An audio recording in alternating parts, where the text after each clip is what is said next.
2021 PGA Championship. Phil Mickelson is 50 years old, walking up the 18th with the crowd crashing in around him, about to become the oldest major champion in history. To everyone watching, it looks like the perfect ending. What they don't see is the other scorecard, the one federal auditors had already looked at, showing more than $40 million lost to gambling in just 4 years. This is a 6-time major champion, a 45-time PGA Tour winner, a guaranteed Hall of Famer secretly bleeding money and fighting a gambling addiction he would later call reckless and embarrassing. Yet, instead of backing away from risk, he makes the biggest bet of his life. Taking a reported $200 million from a Saudi-backed rival league he once called scary and blowing up the same system that made him a legend. So what actually pushed him to this point? And, in doing all of this, did Phil Mickelson ruin his legacy? Or rewrite it? Let's find out. Before we dig into the gambling and the backlash, we need to remember what was actually at stake. Phil Mickelson isn't some fringe guy trying to stay relevant. He's one of the greatest players to ever touch a golf club.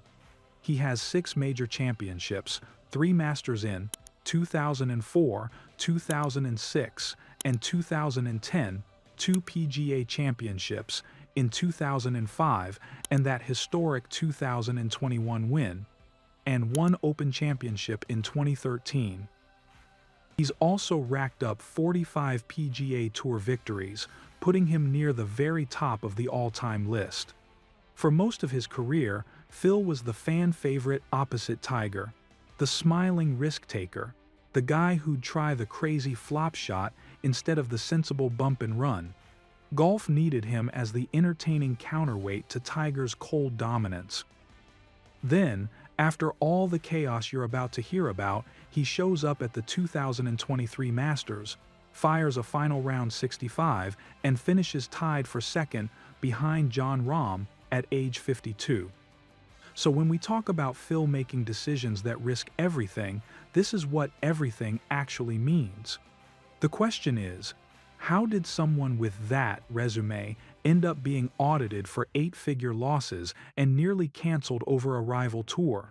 Let's talk about the numbers that shocked everyone. When federal auditors were looking into an insider trading case connected to one of Phil's gambling associates, they had to dig into Mickelson's finances. What they reportedly found was more than $40 million in gambling losses between 2010 and 2014 alone. $40 million. Not life-ruining for someone who was making north of $40 million a year at the time, but very clearly a serious problem, not a casual hobby. And that wasn't even the end of it. In 2023, legendary sports gambler Billy Walters released his book, claiming that over 3 decades, Phil wagered more than $1 billion on sports and lost close to $100 million. Walters even alleges Mickelson once tried to place a $400,000 bet on Team USA to win the 2012 Ryder Cup while playing for Team USA. Walters says he refused to place that bet and warned Phil about risking his whole reputation. Now, Phil has denied betting on the Ryder Cup, saying he'd never compromise the integrity of the game. But even without that one bet, the volume Walters describes is insane. And here's the thing. This isn't just outsiders talking about Phil. He himself has admitted he had a serious problem.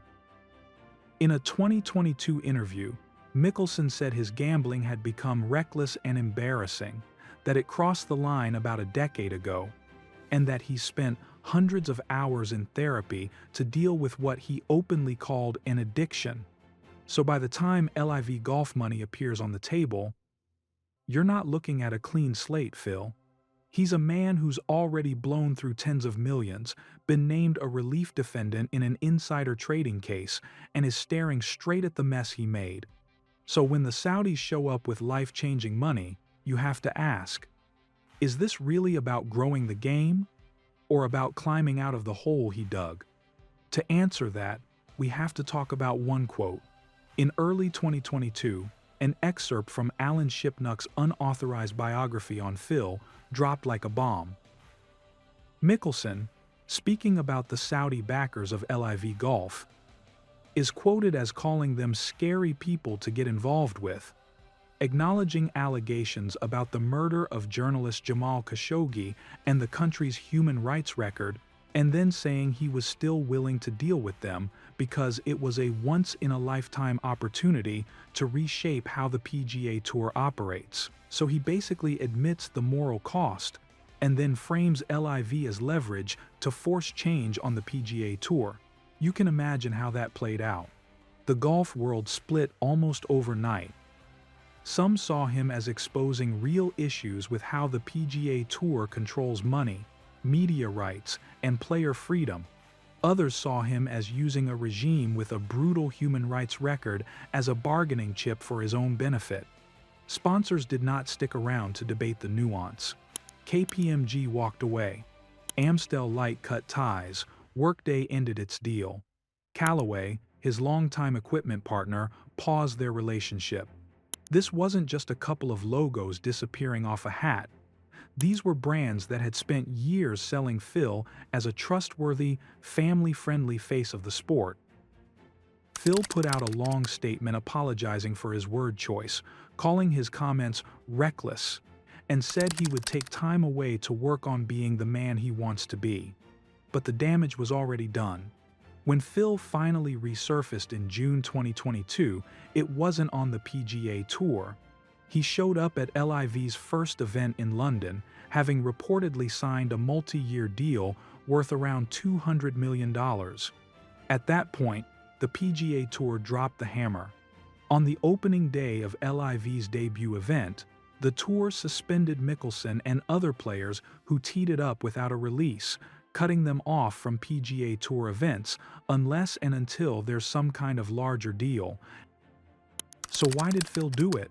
If you take him at his word, it's about growing the game, lighter schedules, financial security for future generations, and creating a new model where players have more control and guaranteed money.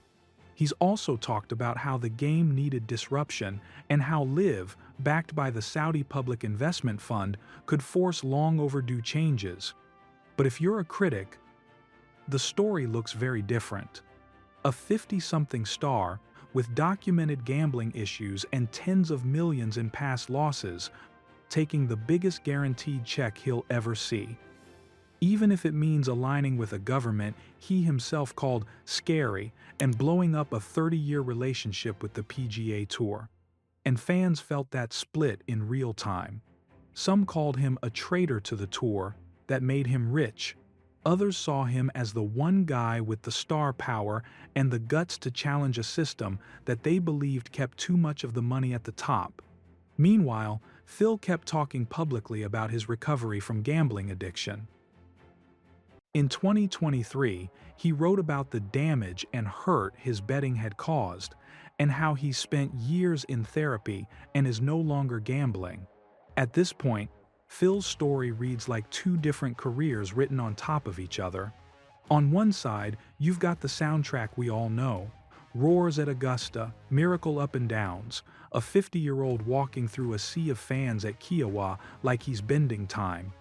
On the other, you've got audits, therapy sessions, suspensions, and a Saudi-backed league that turned him from people's champion into the face of golf's civil war.